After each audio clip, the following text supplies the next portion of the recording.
నమస్తే అండి. ఓం శ్రీమాత్రే నమః. ఓం గణాధిపతే నమః. ఓం స్కందాయ నమః. ఈరోజు మనము ఈ వీడియోలో రాబోయే శని మార్పు గురించి తెలుసుకునే ప్రయత్నం చేద్దాము.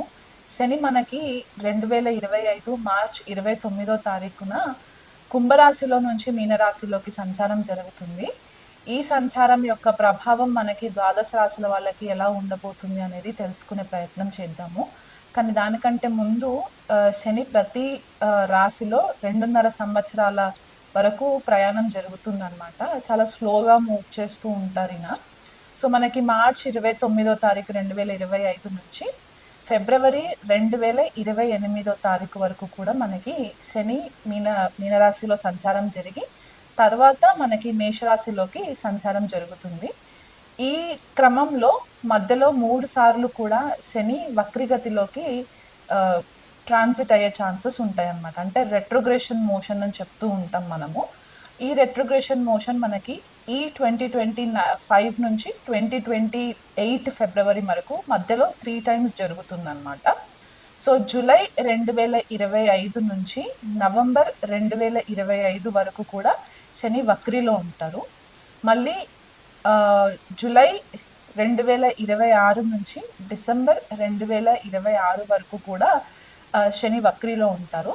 తర్వాత జూలై 2027 లేదా ఆగస్ట్ 2027 నుంచి డిసెంబర్ 2027 వరకు కూడా శని వక్రిలో ఉండి తర్వాత స్లోగా మూవ్ అయ్యి మళ్ళీ మీనరాశిలోకి సంచారం జరిగి అక్కడ ఫిబ్రవరి వరకు ఉండి ఫిబ్రవరి 2028 తర్వాత మేషరాశిలోకి సంచారం జరుగుతుంది.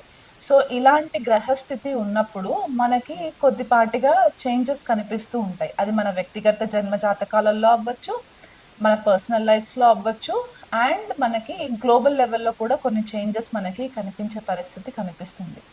సో ఈ శని యొక్క మార్పు సామాన్యంగా చాలామంది భయపడుతూ ఉంటారు. శని అనేసరికి ఏదో ఒక భూతం లాగా చూసేయడము, లేకపోతే ఏళ్ళనాటి శని ప్రభావంలోకి రాగానే అంతా ప్రాబ్లమ్సే వచ్చేస్తాయి అని చెప్పి ఒక చిన్నపాటిగా భయం అయితే ఉంటుంది. శని మార్పు వల్ల భయపడాల్సిన పని లేదు. మనం ఒకవేళ ధర్మబద్ధంగా ఉండి కర్మని అనుసరించి మనం గనక మన పనులు చేసుకుంటూ వెళ్ళిపోయినట్లయితే కనుక మనకంత ఇబ్బందికరంగా పరిస్థితులు మనకేం కనిపించవు.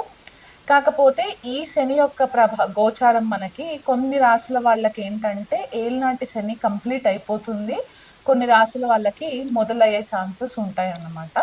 సో ఎవరికి కంప్లీట్ అయిపోతుంది, ఎవరికి స్టార్ట్ అవుతుంది అనేది తెలుసుకునే ప్రయత్నం చేద్దాము. మకర రాశి వాళ్ళకి ఏళ్ళనాటి శని ప్రభావము ఈ మార్చి 29వ తారీఖు తర్వాత కంప్లీట్ అయిపోతుంది అనమాట. సో వీళ్ళు గత 7.5 సంవత్సరాలు లేదా దాదాపు 8 సంవత్సరాల వరకు ఏదైతే శని ప్రభావంలో ఉండి ఇప్పటివరకు ఇబ్బందులు పడుతూ వచ్చారో అవి కొద్దిగా కట్ అయిపోయే ఛాన్సెస్ కనిపిస్తున్నాయి. అలాగే మనకి అర్ధాష్టమ శని మనకి వృశ్చిక రాశి వాళ్ళకి కంప్లీట్ అయిపోతుంది. అలాగే అష్టమ శని వచ్చేసి కర్కాటక రాశి వాళ్ళకి కంప్లీట్ అయిపోతుంది. సో ఈ రాసుల వాళ్ళకి ఏళ్ళనాటి శని ప్రభావం కానీ కంటక శని ప్రభావం కానీ ఉండే పరిస్థితి కనిపించట్లేదు. సో వీళ్ళు కొద్దిపాటిగా రిలీఫ్ పొందే ఛాన్సెస్ అయితే కనిపిస్తున్నాయి. అయితే కుంభరాశి వాళ్ళకి ఏళ్ళనాటి శని ప్రభావం లాస్ట్ ఫేజ్లో ఉంటారు. మీనరాశి వాళ్ళకి ఏళ్ళనాటి శని ప్రభావము సెకండ్ ఫేజ్లో ఉంటారు. అండ్ మేషరాశి వాళ్ళకు వచ్చేసరికి ఈ సంవత్సరం 2025 మార్చి నుంచి కూడా ఏళ్ళనాటి శని ప్రభావం స్టార్ట్ అయ్యే ఛాన్సెస్ మనకి కనిపిస్తూ ఉన్నాయి అన్నమాట. అలాగే అష్టమ శని వచ్చేసి సింహరాశి వాళ్ళకి, అర్ధాష్టమ శని వచ్చేసి ధనుసు రాశి వాళ్ళకి ఉండే పరిస్థితి కనిపిస్తుంది. కాబట్టి ఈ రాశుల వాళ్ళు కాస్త ధర్మబద్ధంగా న్యాయబద్ధంగా ఉండి మీరు గురువు రూపేణ ఏదైనా మనుషులని మీరు గనక గురువుగా అనుకున్నట్లయితే కనుక వాళ్ళ సలహాలు పాటిస్తూ మీరు చేసే పనిలో ఎవరిని దూషించకుండా కర్మానుసారంగా మీరు చేసుకున్నట్లయితే కనుక మీకు ఈ ఏళ్ళనాటి శని ప్రభావం కానీ అర్ధాష్టమ శనుల ప్రభావం కానీ కొద్దిగా ఎఫెక్ట్ ఇవ్వకుండా ఉండే పరిస్థితులు మనకి కనిపిస్తున్నాయి. అయితే మీనరాశిలో శని సంచారము చాలామంది ఏమనుకుంటారంటే ఇది ఎవ్రీ 30 yearsకి జరుగుతుందన్నమాట. సో లాస్ట్ మనకి 1960s ఆ టైంలో వచ్చిన ట్రాన్సిట్ శని రాహులు కలిసి కూడా ఉన్న ట్రాన్సిట్ మనకి కనిపిస్తూ ఉంటుంది. దానికంటే ముందు 30 సంవత్సరాల క్రితము శని మీనరాశిలోకి సంచారం జరిగినప్పుడు ఎలాంటి పరిస్థితులు గోచరించాయి అనేది కూడా మనకి గ్లోబల్ లెవెల్లో కూడా కొన్ని డాక్యుమెంట్స్ అవైలబుల్ ఉన్నాయన్నమాట.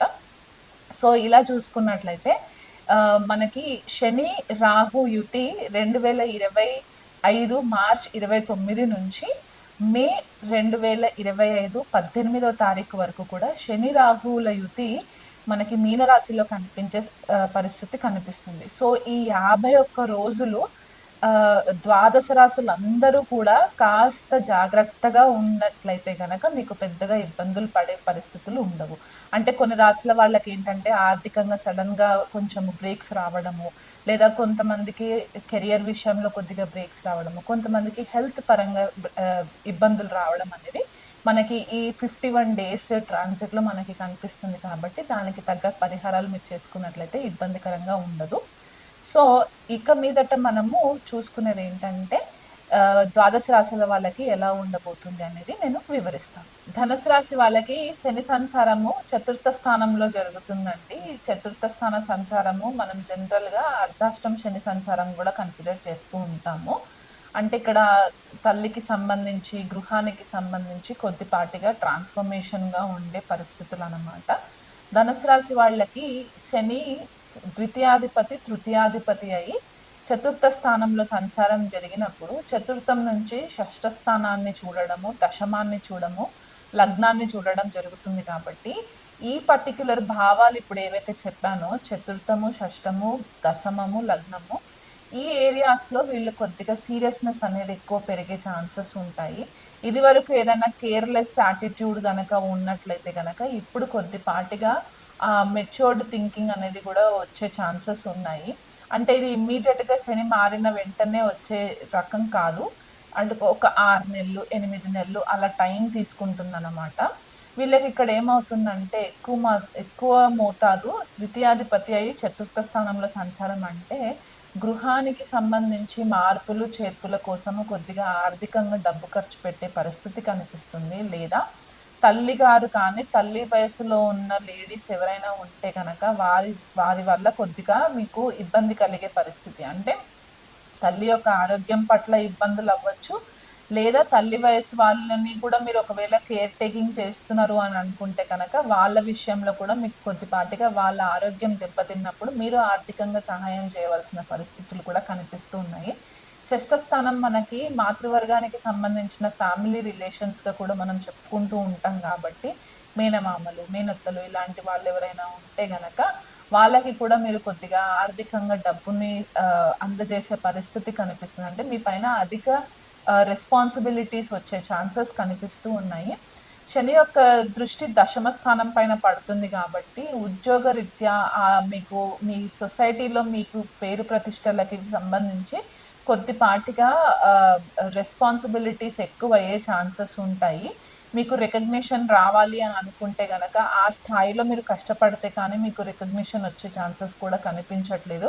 కొద్దిపాటిగా డిస్టర్బెన్సెస్ కూడా వచ్చే ఛాన్సెస్ ఉన్నాయి. అంటే మీ నడవడిక, మీ మాట తీరు, దీనివల్ల కొద్దిపాటిగా మిమ్మల్ని కొంచెం కార్నర్ చేసి ఇబ్బంది క్రియేట్ చేసే పరిస్థితులు కూడా గోచరిస్తున్నాయి అర్ధాష్టమ శని సంచారం వల్ల. లగ్నం పైన కూడా దృష్టి పడుతుంది. కాబట్టి ఇక్కడ ఏమవుతుందంటే మీ పర్సనాలిటీలో కొద్దిగా మెచ్యూరిటీ అనేది ఎక్కువ వచ్చే ఛాన్సెస్ ఉంటాయి. ఫిజికల్గా కూడా కొద్దిగా మీరు డ్రైన్ అయ్యే ఛాన్సెస్ ఉన్నాయి. అంటే ఏదన్నా ఆరోగ్య సమస్య రావడము, దానివల్ల మీరు కాన్స్టెంట్గా ఫైట్ చేయడం అనేది కనిపిస్తూ ఉంది. ఎందుకంటే చతుర్థం నుంచి షష్ఠ స్థానాన్ని చూస్తాడు శని. కాబట్టి మనకు అది రోగస్థానంగా కూడా చెప్పుకుంటాం. కాబట్టి ఈ రోగస్థానం పైన దృష్టి పడుతుంది, లగ్నం పైన దృష్టి పడుతుంది. కాబట్టి మీ ఫిజికల్ బాడీకి సంబంధించి మీకు ఏదన్నా ఒక హెల్త్ విషయంలో మీకు కొద్దిగా ఇబ్బందులు వచ్చే ఛాన్సెస్ ఉన్నాయి. ఈ లంగ్స్, ఎందుకంటే చతుర్థ స్థానాన్ని మనము లంగ్స్ ఊపిరితిత్తులకి కూడా మనం చూస్తూ ఉంటాము, హార్ట్కి సంబంధించి కూడా చూస్తూ ఉంటాం. అంటే హార్ట్కి పైన భాగం కూడా చూస్తాం. కాబట్టి మీకు ఊపిరితిత్తుల సమస్యలు కూడా వచ్చే ఛాన్సెస్ ఉన్నాయి. అంటే మీకు ఇదివరగా ఏవైనా క్రోనిక్ హెల్త్ ఇష్యూస్ ఉండడము, సైనస్ ప్రాబ్లమ్స్ ఉండడము, ఇట్లాంటివి ఏమైనా ఉంటే కనుక అది కొద్దిగా ఎక్కువయ్యే ఛాన్సెస్ ఉన్నాయి. తల్లిదండ్రుల ఆరోగ్యం పట్ల శ్రద్ధ వహించండి. వీలైనంత మట్టుకు ఎక్కడన్నా డబ్బులు ఇన్వెస్ట్మెంట్స్ చేయాలి, కొత్తగా ఏదైనా బిజినెస్ ప్లానింగ్ చేయాలి, కొత్తగా ట్రాన్స్ఫర్మేటివ్గా నేను ఏదైనా కోర్సెస్ నేర్చుకోవాలి అనుకుంటే ఆ విషయంలో కూడా మీరు కొద్దిపాటిగా డబ్బు ఖర్చు పెట్టే పరిస్థితి కనిపిస్తుంది కాబట్టి పార్ట్నర్షిప్ బిజినెస్ చేయకుంటే మంచిది. దగ్గరలో ఉన్న ఆ, జ్యోతిష్యులని మీరు కాంటాక్ట్ అయినా కూడా మీకు బెటర్ రిజల్ట్స్ వస్తాయి. లేదా ఆ, మీ ఫ్యామిలీలో ఎవరన్నా ఆ పెద్ద వయసు ఉన్న వాళ్ళ ఆ సలహాలు కూడా తీసుకొని మీరు ప్లానింగ్ చేసుకుంటే మంచిది. నమ్మి ఎవరి చేత డబ్బు పెట్టకండి. రియల్ ఎస్టేట్ బిజినెస్ చేయాలనుకునే వాళ్ళు కూడా కొద్దిపాటిగా ఆచితూచి అడుగులు వేస్తే మంచిది. ఎందుకంటే చతుర్థ స్థానంలో సంచారం కాబట్టి మనకి రియల్ ఎస్టేట్‌కి సంబంధించి కూడా చూస్తూ ఉంటాం కాబట్టి భూ విక్రయాలు ఏవైతే చేస్తూ ఉంటారో ఆ విషయంలో కూడా కొంచెం కేర్‌ఫుల్‌గా ఉండండి.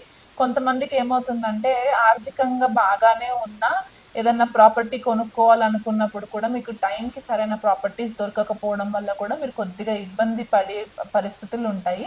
దాని గురించి మీరు ఎక్కువ ఆమ్, నిరాశ పొందకుండా వీలైనంత మట్టుకు ఏది జరిగినా మన మంచికి జరుగుతుంది అని అనుకొని ఆబ్స్టికల్స్ వచ్చినా మీకు బ్లాక్స్ కనిపిస్తున్నా సరే కొంచెం ఆచితూచి అడుగులు వేస్తే మీకు ఫేవరబుల్ రిజల్ట్స్ ఉంటాయి.